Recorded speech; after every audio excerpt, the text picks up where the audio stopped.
And we're live with the Friday edition of Litvak Leadership Live. Our special guest today, Craig Mooney of, let's see if I say it right, Bosse Construction. He is the let's put him in the right order, CFO, COO. How you doing, Craig? I'm doing great, Sean. Thanks for having me on. You bet. I'm very excited, as you can tell. Did you know what today is? Today's Friday. Today is Friday, but it's a more important thing than Friday even. I don't know. Is it National Pancake Day? I'm not sure. Tell me. No, it's not. Today is the first day. It is the 1 month anniversary plus 1 day, because it was actually yesterday what I was looking at, so I messed it up. So it's the 1 month anniversary plus 1 day of Litvak Leadership Live. You are Congratulations. Thank you. You are guest number 24. Lucky 24. Say that again. Lucky 24. Lucky 24. And the nice thing is I had told a group of people, a circle of influence of which I belong, called Megaminds, that I was going to do this for at least 100 interviews. So I'm almost 25% of the way there. I chose 100 because when a TV show, if anyone still actually watches TV and doesn't stream shows, gets to 100 shows, then they can go into syndication. So maybe someone will pick up my reruns after 100 episodes. Who knows? So Craig and I have known each other through the International Facility Management Association. He was president prior to Carlos Stallings. If you saw his interview, people, this past Tuesday, Craig was president for 2 years, right? 2 years? 2 years. 2 years. And, you know, it was, Craig got out just in time because COVID was rolling through and he was able to leave July 1st and have someone else take over and he could focus on business. Now, we're going to talk about business, but one of the things that impresses me most about Craig is Craig did one of those Biggest Loser challenges. And yeah. So speaking of Biggest Loser challenges, my friend Eric Bam, who's definitely on the loser track, walking miles and miles a day, he says there's a lot of glare today. Nice. He's just jealous of. He's jealous of our haircuts. That's all. Yeah, that's okay. Exactly. You know, no hair. Well, you know, and he doesn't use a lot of hair care product either. Give it a few more years. Okay. But anyways, Craig was part of a Biggest Loser contest, and then I think you won, and then you decided to just continue on and actually keep the weight off. Tell us about that, because that's always impressed me. Well, so we had a little office challenge that started right after the new year, and one of the guys in the office came up and there was a group of us standing around and said, you know, we've all put on the holiday weight, and what do you say we make it interesting and have a little bit of a weight loss challenge, and everybody pony up $100. And there was 6 of us in the office that decided to do it. And it was over almost a 3-month period.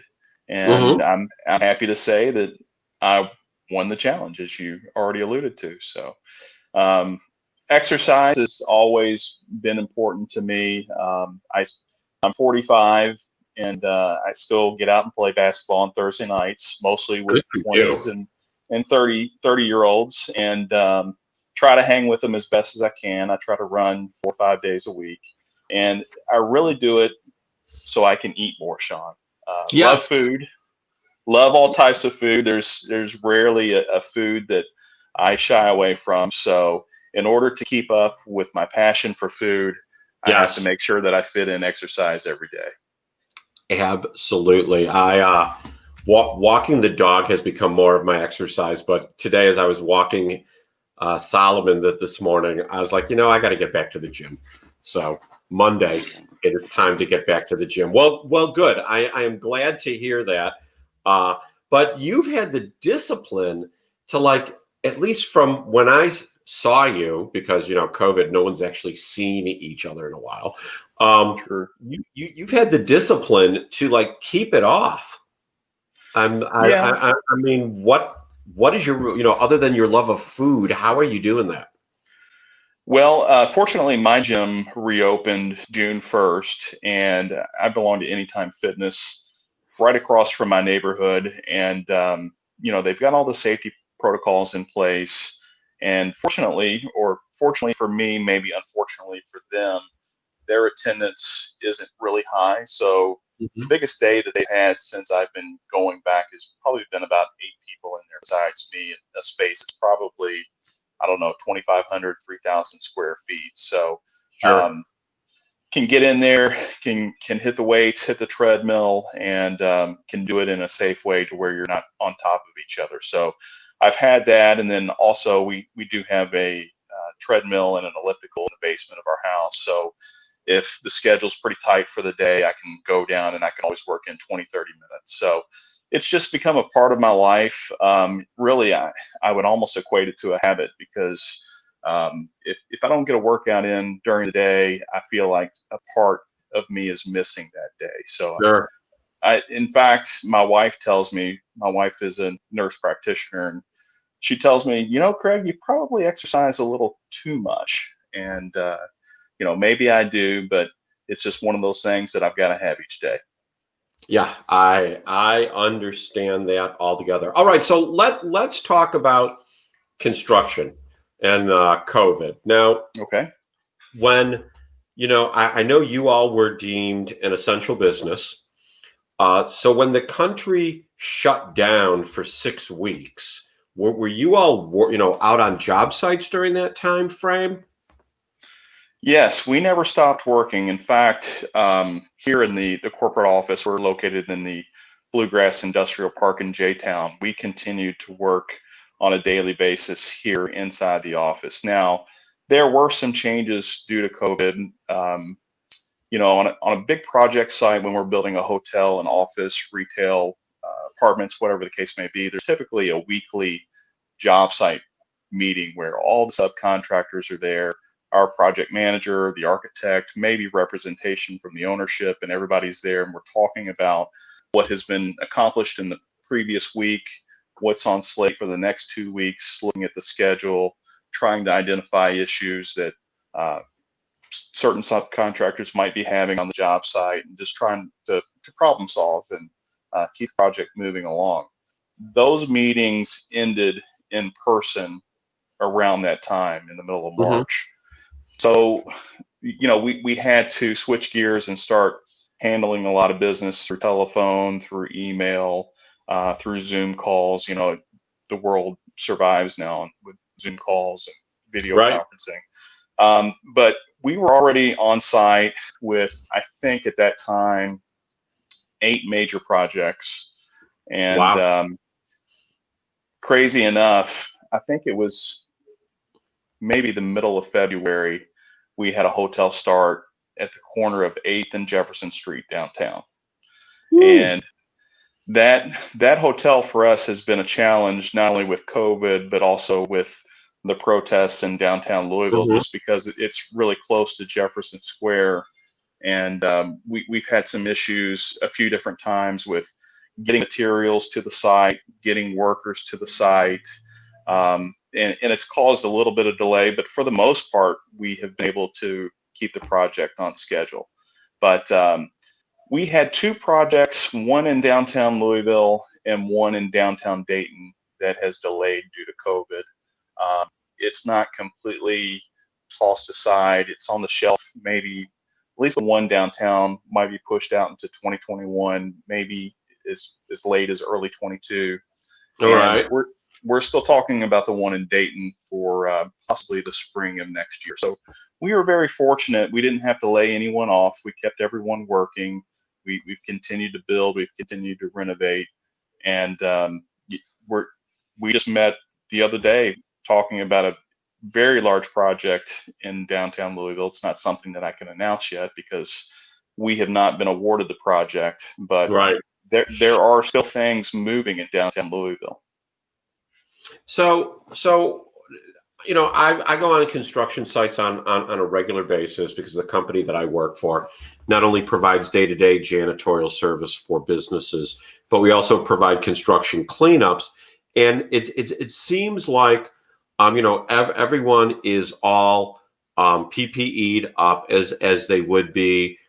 People are wearing masks, but it seems like on a construction site, there's a whole lot more opportunity for social distancing. And at the same time, I know when you're wearing a mask and you're doing physical labor, it's kind of challenging. Um, are your folks, what kind of parameters have you put in place for physical distancing and mask use? And I'm sure people used to share coolers and things like that. Yeah, so there's a lot of things that we have had to change because of this. First off, you mentioned lastly water coolers. We've had to eliminate water coolers and go strictly to water bottles for our workers on site, which changes things up a little bit. We've asked all of our people and the subcontractors working for us that if you're working in the same room in close proximity with one another, you need to have a mask on. You need to continually wash your hands.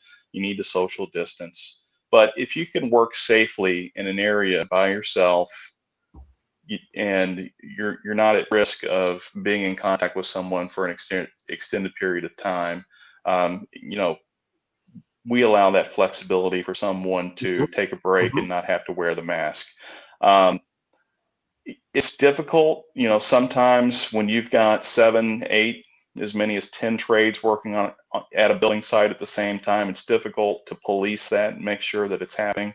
I would be lying if I said that we have 100% compliance, but whenever we see it, from our superintendents to our foreman to our safety director, we address the situation.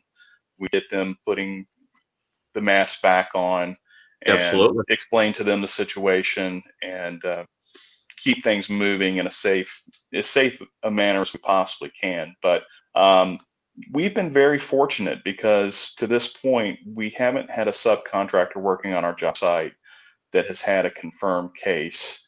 That's And great. I hate to even say that because I don't want to jinx them or our company, but going 6+ months, it's pretty amazing that we have been able to accomplish that. So what about when how do I want to say this? The production. I don't know if you look at it as production rates like we do in the janitorial industry, but I'm sure you look at production over a number of days, a number of weeks, a number of months. Has COVID had a negative impact on your production at all? Well, it has, but it not in terms of production from our employees and our subcontractors in terms of physical workforce and labor that's being performed. The biggest issue that we've run into has been the inability to get our hands on certain. The stream has gone black, and I was about to say, okay, wait, you're back. So the inability to what? Okay. So the inability for us to get the number of materials that we need for certain projects. And a prime example of this is we are currently renovating a very large apartment complex, and Okay. every single unit in that apartment complex is getting a new refrigerator, a new stove, a new microwave, and we have had a very difficult time getting our hands on the appliances that we need and the numbers that we need them, just because they ran into production issues. Yeah. Obviously, illness on the production line, illness through their supply chain, getting parts to their production line, and it all trickles down. So it comes down to the end user, the general contractor, trying to get their hands on the stove, the number of refrigerators, the microwaves, and everybody's wanting these things, and production and supply chain can't keep up with it. So we've been able to keep this project moving, but it has been a challenge. Okay. So pivoting a second, you prior to being at Bosse Construction for 10 years. And I'm looking here at your LinkedIn. And I think this was where I actually met you. Now that I think about it, before IFMA, you were the chief financial officer, chief operating officer over at the Fraser History Museum, which for those of you who don't know about the Fraser History Museum, if you're not in Louisville, I affectionately call it the Gun Museum, because at the time it was guns, guns, and more guns. Everywhere you looked, Yes. there was a gun and the historical story behind it. Then it turned into more of a history museum, and now it's actually the starting point of the Bourbon Trail. So when you were there, Craig, and it was really the Gun Museum, what was that like? Well, I got to tell you, Sean, it was really exciting because I was actually transitioning from the family business. My parents started Barano's Pizza back in the late 1970s, and I grew up all things pizza, all things restaurants. And I started washing dishes early on, and worked my way through the kitchen, then became assistant manager, and then eventually became part of the ownership group that bought my parents out in 1996. But from 96 through 2001, my brother and I, my two sisters, and two other partners, we started aggressively franchising and growing that business. And it was just, it was a great learning experience. I was fresh out of college, graduated in 97, and hit the ground running. And, you know, we were going to be the next big pizza franchise to come out of Louisville. And don't get me wrong, Barano's has been very successful. It's got a great name. It's got a great product. My brother is still president of the company, but I decided after doing this for 5 years that, you know, restaurant business isn't for me. I'm working 7 days a week, night and day, and I'm not really don't have any time to spend with friends and family. I want to do something different with my life. So I went back to school and entered into Bellarmine's master's program for business. And my final project for the MBA program the final project for the MBA program at Bellarmine was to write the business plan for the Fraser History Museum. And I was selected as a member of 3 students that put together the business plan for the Fraser Museum. And this was right around. And Craig has disappeared. Hopefully the people at the Gun Museum aren't like hating this story, because I'm loving it. Okay, you're back. Okay, I'm back. So I was selected as one of 3 students to write this business plan for the Fraser Museum. And Alex Fraser was at the point where he was going to the bank to get financing to finish the construction and all the money that he needed to put the exhibits together for the museum. And the bank was asking for a business plan. So Mr. Fraser was a huge philanthropist, donor to Bellarmine University, University of Louisville, Center College, you name the nonprofit organization in Louisville, and Mr. Fraser was donating to it. So absolutely, he went to Bellarmine, and I worked very closely with his executive director at the time, and we got the business plan completed. I did the financial section of it, and I turned it into him and went to Nicaragua for 2 weeks for my international business experience as part of the MBA program. I was an intern for Pepsi Cola for 2 weeks in Managua, Nicaragua, which is probably a whole other interview in and of itself. So I get back from this 2 weeks in Nicaragua, and I get a phone call from Ed Webb, who was the executive director of the museum at the time. And he said, you know, we're trying to get this museum up and running, and I've got just way too much on my plate. You've got this business experience. You're about to graduate with your MBA. I've been so impressed with working with you on finishing this business plan. What would you say about coming to work with me? And I told him at the time, I said, Ed, you know, full disclosure, I know absolutely nothing about museums. I've been inside several, don't know how to start one up. He said, well, join the club, buddy, because I've never done this either, and we'll figure it out. So jumped in, and he hired me as his director of operations. And for the next year and a half, we sat in an office together over off of Brownsboro Road, and we put together a museum. And we had a great team, and there were a lot of long nights. And I tell people all the time that I learned more working for Mr. Frazier and with Ed Webb, getting that museum up and going, than I learned in Bellarmine's master's program. And it's nothing against Bellarmine's master's program. It's just the classic scenario of there's no replacement for on-the-job experience. And they can teach you everything that they can try to teach you in a classroom, but until you're actually in the trenches and you're doing it yourself and you're working with people and you're solving problems and you're doing something that's never been done before, that just can't be taught in the classroom. Yeah, I got to tell you, you guys did a tremendous. I had no idea you were part of the catalyst of building it from the ground up. When our children were younger, they're obviously out of the house now. I think I've talked about that at different times. But when they were in middle school and high school, and gosh, looking back at when you were there in 2000. Well, July 2002 to 2012. Okay, when they were wee little children, we would go to the Frazier at least twice a year. I mean, and because the exhibits changed, there was great history there. The Frazier, I find to be at least a very patriotic place, telling America's story. And the struggles of our early settlers and citizens. You guys just did a tremendous job.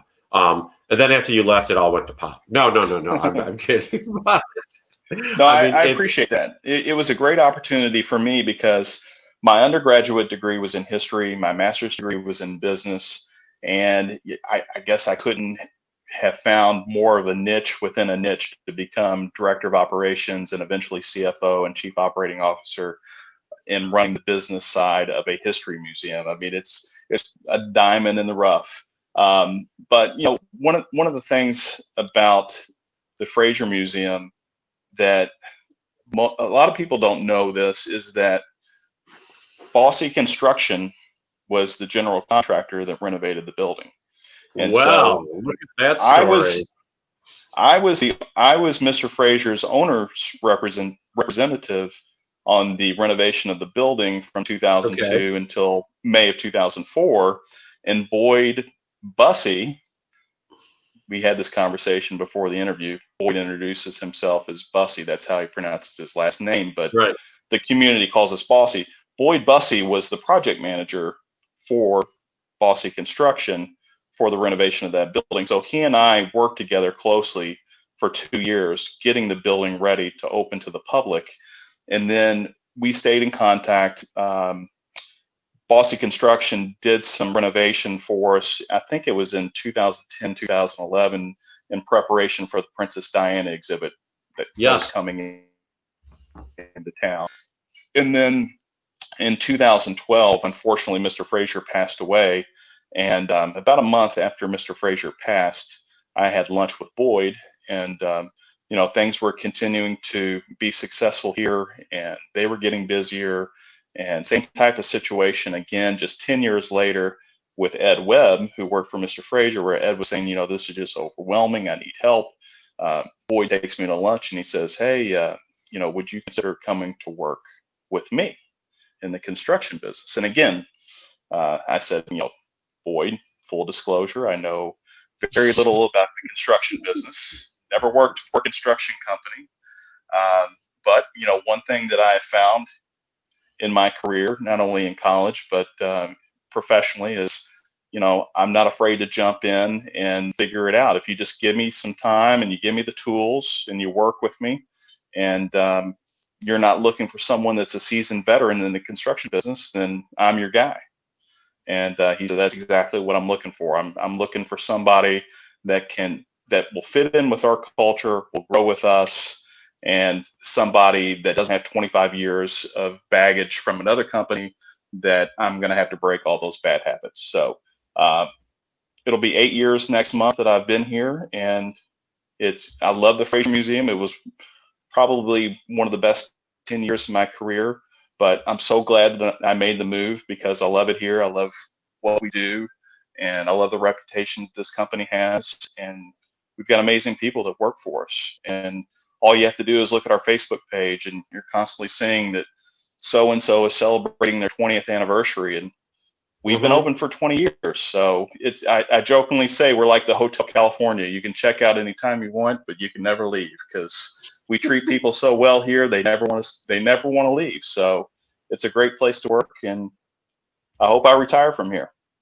I think I'm one of your top Twitter fans too, because every time y'all post on Twitter that it's someone's anniversary, I always like it and retweet it. So I haven't seen it on.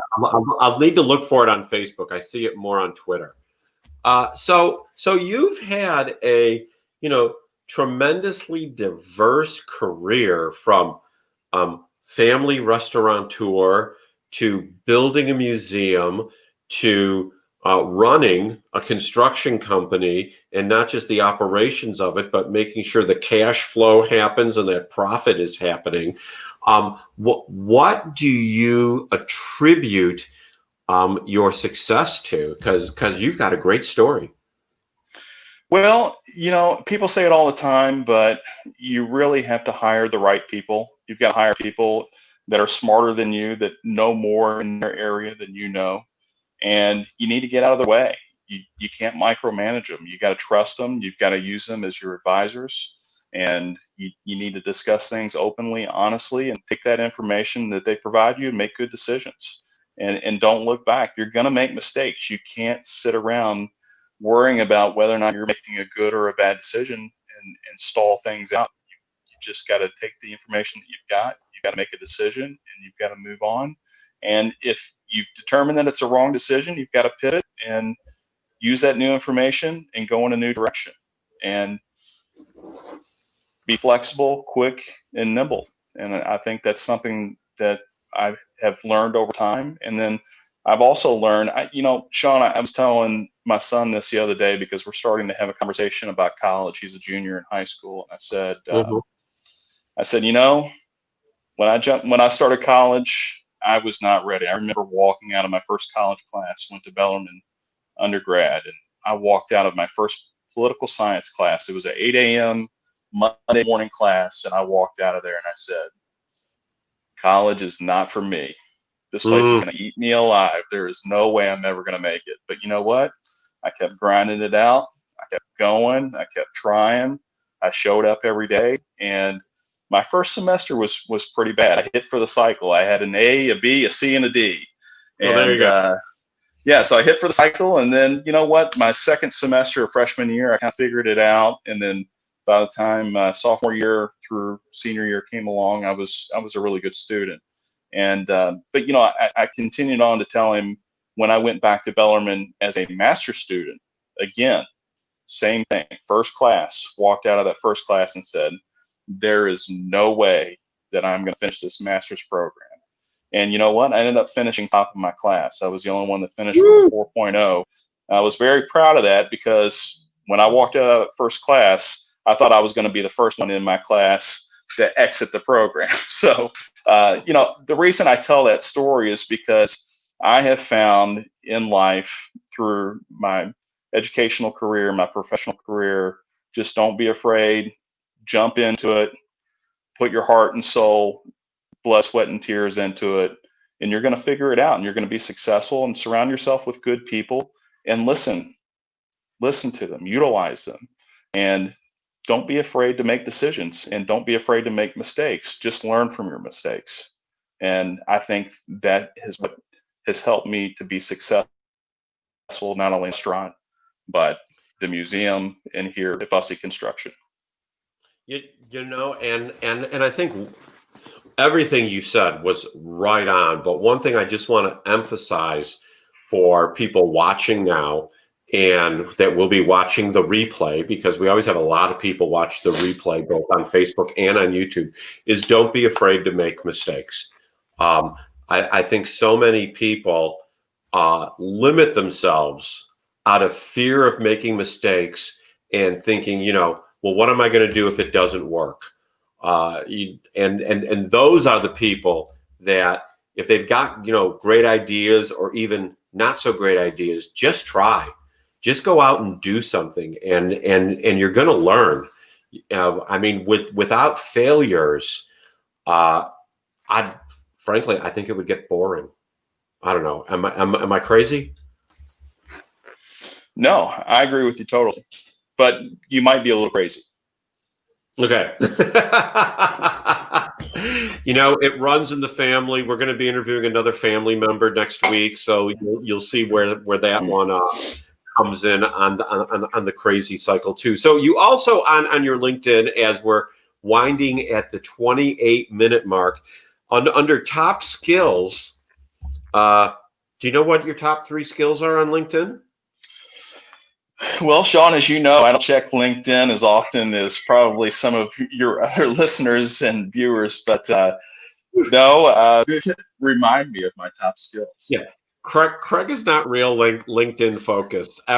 Every time I see that Craig has hit like on one of my comments, I'm like, oh, Craig logged into LinkedIn today. How many days has it been? So, whereas a lot of people watching this live on LinkedIn. Your top 3 skills, and I'm not sure if this is in order, but it looks like it might be. Number 1, executive financial management.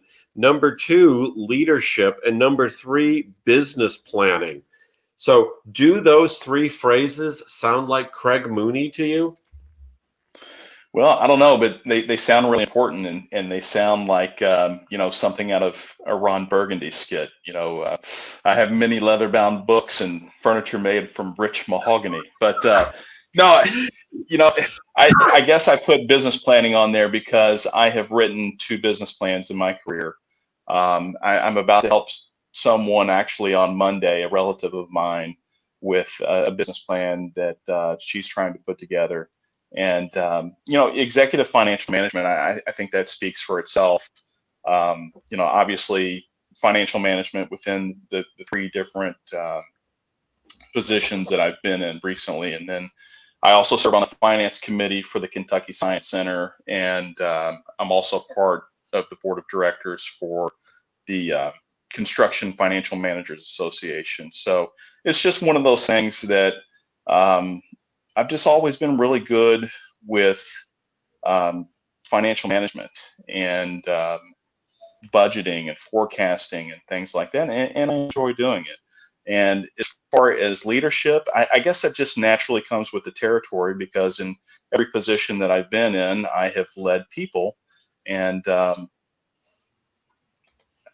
really don't know what else to add to that, Sean. I'm gonna let you move on to the next one.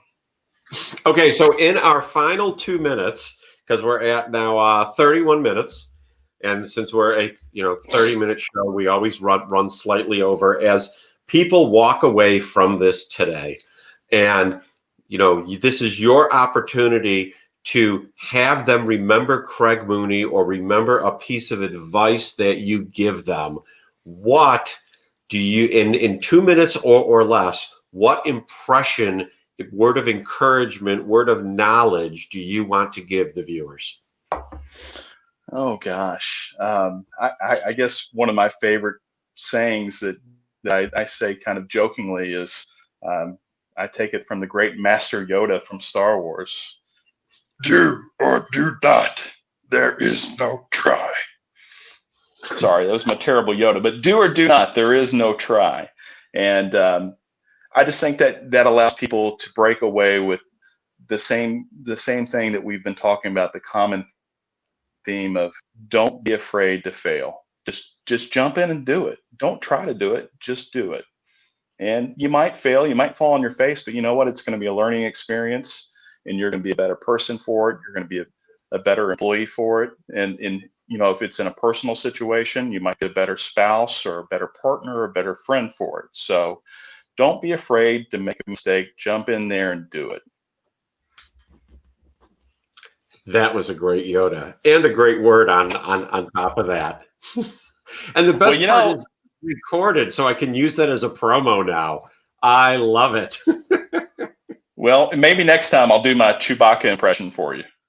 Oh, there we go. So there will be a next time, because it sounds like you've got a wealth of stories. So we'll certainly have you back for another interview. Anyways, everyone, this has been Litvak Leadership Live. Craig, thank you so much. You're smart, you're enthusiastic, and frankly, you've got a great story, and I know people learned something from you today. So thank you for being my guest. Welcome, Sean. Thanks for having me on, and it's great to see someone else that's follically challenged. And let's just go back to the opening comment from one of our viewers, Eric Bam. A lot of glare today. That's where we started. That's where we'll end. This is Sean Litvak and Craig Mooney signing off on Litvak Leadership Live. Until next week, be blessed.